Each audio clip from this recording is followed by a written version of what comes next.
পেছনে তাকিও না। একটা পুরনো বাস, চারপাশে কুয়াশা, রাত 11টা।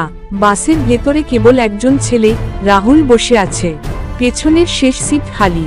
এই বাসে রাতে কেউ একা বসে না, কারণ শেষ সিট কখনো খালি থাকে না। শেষ বাস, রাত 11:11। বাস চলতে শুরু করে।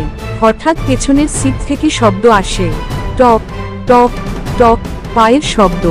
কিন্তু পেছনে কেউ নেই। কখনো কি শুনেছ কেউ না থেকেও শব্দ করে? রাহুল ড্রাইভারের পাশের মিররে তাকায়। মিররে দেখা যায় একটা কালো মেয়ের ছায়া, উল্টো বসে আছে। চুল মুখ ঢেকে ফেলেছে। সে সামনে নয়, সে থাকে পেছনে। পেছনে তাকিও না। একটা মেয়ে সেই বাস থেকেই পড়ে মারা গিয়েছিল, কারণ কেউ তাকে সাহায্য করেনি। তার নাম মায়া। সে ফিরে এসেছে, যাত্রী হয়ে না, অভিযোগ হয়ে।